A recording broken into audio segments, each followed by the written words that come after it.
디지털 사회가 발전하면서 새로운 풍속도가 생겼습니다. 바로 앱이나 SNS를 매개로 등장한 새로운 고용과 노동 형태입니다. 네, 대표적인 게 바로 배달이나 대리운전 서비스 등과 같은 것일 텐데요. 고용 형태가 제도적으로 보장되지 않아서 여러 문제가 발생될 수 있다는 지적이 나오고 있습니다. 오늘 하나님의 법, 세상의 법에서는 이 내용 짚어보도록 하겠습니다. 이재만 변호사 나오셨습니다. 변호사님 안녕하십니까? 네, 안녕하세요. 네, 안녕하십니까. 요즘에 배달 앱도 상당히 많아졌고요. 저도 네. 이건 자주 사용하곤 네. 하는데 아무래도 스마트폰을 계속해서 사용하다 보니까 좀 새로운 고용과 또 이 노동 형태가 나타나는 것 네. 같습니다. 네, 그걸 이제 플랫폼 노동이라고도 하는데요. 네. 네. 그것이 이제 스마트폰에 그 앱을 깔아서 그 앱이나 SNS를 통해서 자기가 원하는 것을 주문을 하면 네. 결국은 이제 라이더들, 배달원들이 그 물건을 이제 보내주죠. 이 배달원들이 이제 이른바 이제 새로운 노동 형태, 이제 플랫폼 노동이라고 그러죠. 네. 근데 이 플랫폼 노동자들이 지금은 이제 전체 그 취업자들의 한 2% 정도가 넘어서 거의 한 53만 명 정도 되는데 네. 지금은 이제 이 플랫폼 노동자들이 점차 더 많이 늘어나고 있어요.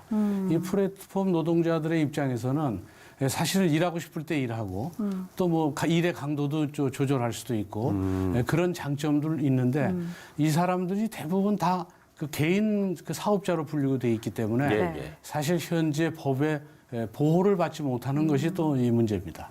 네. 이전에는 이제 없었던 고용 형태인데 뭐 예전에는 보면 개별 가게가 직접 이제 배달원들을 좀 고용하는 형태였지 않습니까? 예, 그렇죠. 이제 그 형태가 이제 완전히 바뀐 건가요? 예, 그렇습니다. 물론 이제 그 가게에서 음식점이라면 음식점에서 배달원을 고용할 수도 있습니다. 그래서 전에는 대부분 음식점에서 배달원을 이제 고용했었죠. 네, 그렇죠. 근데 지금은 이제 플랫폼 노동자들이 생기고 플랫폼에서 네. 결국 고객의 주문을 받아서 이 주문을 물건을 보내줄 때 이제 배달 대행업체에 계약된 라이더들이 결국 그 콜을 받아서 이제 전달을 해주죠. 네. 그러다 보니까 지금은 직접 음식점에서 고용하는 것이 아니고 이런 이제 그 사람들은 이제 개인 사업자로 이제 돼 있죠. 네. 그렇게 개인 사업자 형태로 이제 배달을 하게 되는 것이죠. 네. 이제 그러다 보니까 결국은 이 수수료를 받는 그런 형태가 돼서 월급을 받는 게 아니라 이제 건당 얼마나 많이 이 콜을 잡아서 일을 하느냐에 따라서 네. 수수료가 이제 많이 차이가 네. 나죠. 그래서 지금 수수료를 받는 형태로 바뀐 것이 이제 플랫폼 노동자들입니다. 그렇군요. 네. 사실 고용 시장이 확대가 되고 일자리가 생긴다고 한다면 반대할 사람은 없을 텐데 네. 문제는 이제 이분들의 고용 형태가 굉장히 불안하다는 점에 있는 것 같아요. 네, 이제 그 문제는 이제 어차피 근로자들은 근로기준법에 보호를 받게 돼 있습니다. 예. 근데 이 사람들은 근로는 제공하면서 근로기준법에 보호를 받지 못합니다. 그 이유는 음식점에 이제 고용이 됐으면 직원이니까 근로기준법에 고용을 받죠. 근로계약서도 작성하고. 예. 근데 문제는 어떤 음식점에 고용된 게 아니고 네. 배달 대행업체하고 다 본인이 계약해서 프리랜서처럼 건당 수수료를 받으니까 네. 결국은 근로기준법에 적용이 안 되는 거죠. 그러니까 뭐 근로기준법에 적용이 안 되니까 결국 뭐 최저임금도 보장이 안 되고 특히 이제 산재 같은 게 문제되는데 이 수수료를 받기 때문에 얼마나 많이 일을 하느냐에 따라서 수수료가 늘어나니까 네. 배달하는 사람이 이제 과속을 할 수도 있고 무리하게 또 일을 많이 할 수도 있고 그렇죠. 그래서 일반 근로자에 비해서 위험이 많이 따르죠. 네. 그래서 그 위험에 따른 산업재해라든지 뭐 사고가 나면 그 보상을 받아야 되는데 그 산재에 대한 보상도 또 못 받는 거죠. 네. 근로자가 아니니까. 그러니까 근로기준법에 적용도 못 받고 최저임금제 적용도 못 받고 개인 사업자이기 때문에 그렇습니다. 그래서 이런 부분에 대한 보호가 필요한 그런 상황이라고 봅니다. 네, 이런 좀 제도화에 들어가지 못하다 보니까 여러 문제점이 좀 발생하고 있는 것 같은데 네. 그러면은 지금 일단 현행 법에서는 어떻게 좀 이게 적용이 돼 있길래 이분들이 이제 노동자로 인정을 받지 못하는 건가요? 그러니까 이제 근로자가 되려면 예. 사용자, 음식점이면 음식점 주인으로부터 월급을 받아야 되는데 이 사람들은 라이더들은 돈을 누구한테 받냐? 뭐 대리운전도 마찬가지지만 예. 그 대리운전을 운전을 하는 고객들한테 돈을 받는 거예요. 그러니까 본인이 돈을 지금 저 음식점의 음식점 주인한테 받는 게 아니고 네. 또 대리운전도 마찬가지로 소속된 데서 받는 게 아니고 이 이용하는 사람한테 돈을 받고 본인이 그 돈을 받아서 일부만 이제 대행업체에다가 수수료를 주는 거죠. 네. 그 본인이 직접 받으니까 근로자가 아니고 또 그렇다고 해서 고객이 결국은 고용한 것도 아니죠. 예, 그렇죠. 프리랜서이기 때문에. 그래서 이제 근로기준법에 적용을 받지 못하니까 그렇다면 이들의 노동 환경이 굉장히 이제 나빠지는 것이죠. 네. 수수료를 더 많이 받기 위해서 무리하게 또 일을 할 수도 있고 그렇기 때문에 현재는 이제 그 이 점에 대해서 좀 공청회를 열었습니다. 네. 이 플랫폼 노동자들의 문제점이 뭐고 그거에 대한 개선 방안이 뭔지 네. 이런 것들도 열어서 이제 새로운 어떤 방안도 찾아내고 있고요. 대법원에서도 근로는 제공하면서 근로자가 아니어서 근로자로서의 대접을 못 받는 보호를 못 받는 사람들에게도 특수 형태 근로 종사자의 경우에는 또 보호를 받을 수 있어요. 특수 형태 근로 종사자요. 예. 네. 그래서 예외적인 경우에만 이게 인정되는데 이 예외적인 경우를 좀 확대시키면 이 라이더들이 받을 수 있지 않겠느냐.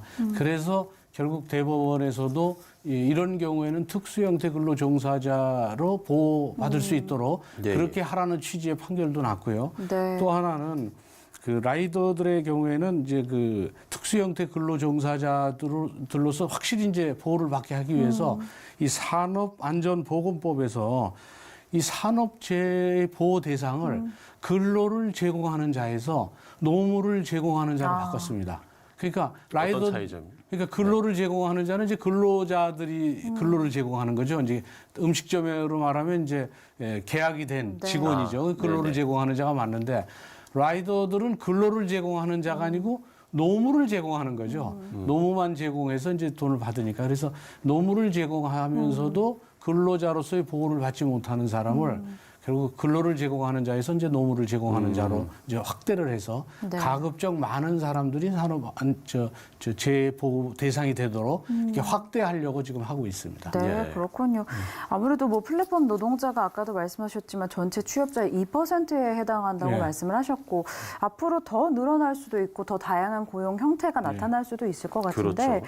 그러다 보니 좀 여러 의견들이 있을 것 같습니다. 그런데 디지털 사회보장제라는 개념이 있더라고요. 이건 네. 어떤 내용인가요? 예, 실제적으로 이제 디지털 노동의 그 범위가 앞으로는 기하급수적으로 늘어날 가능성이 있습니다. 예, 네. 예. 그렇기 때문에 이 점에 대한 보호를 위해서 이제 지금 말한 디지털 사회보장제도라는 것은 디지털 기업, 디지털 플랫폼 기업이 고객들이 주문할 때마다 돈 일정 부분을 받아서 그 보험료를 대신 내줘서 라이더들을 보호해주는 그런 것이고요. 또 디지털 과세가 외국에서는 논의되고 있습니다. 이것은 디지털 기업한테 과세를 세금을 걷어서 그 돈을 목적세로 해서 그 라이더들 이런 플랫폼 노동자들에게 결국 그들을 위해서 쓰는 그런 디지털 과세도 지금 논의가 되고 있습니다. 네, 이처럼 정말 세계적으로 좀 온라인 사업 관련 노동자가 증가 추세라고 하는데 네.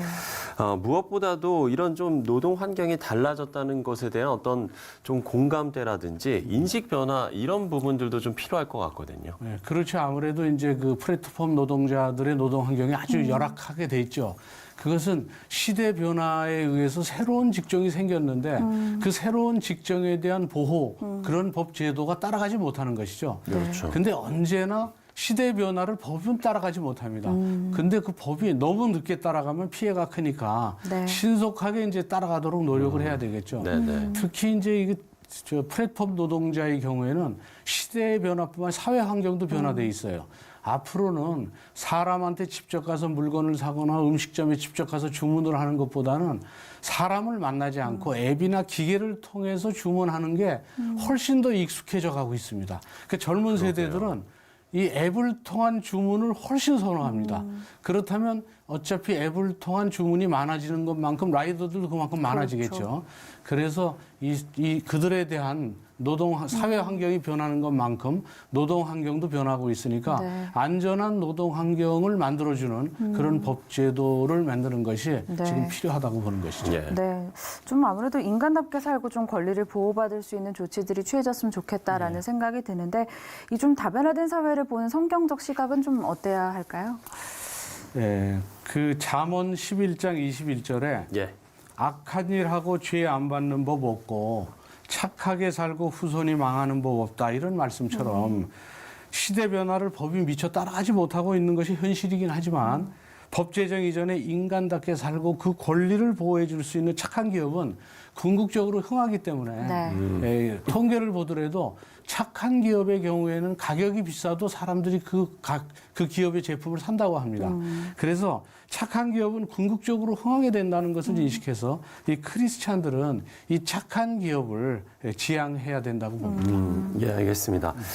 자, 그야말로 이 노동 환경이 급변하고 있는데 이에 대한 네. 공감과 인식 변화도 발빠르게 좀 돼야 될 것 같다는 생각이 듭니다. 네. 이재만 변호사 이야기 나눠봤습니다. 오늘 말씀 고맙습니다. 예, 감사합니다. 감사합니다.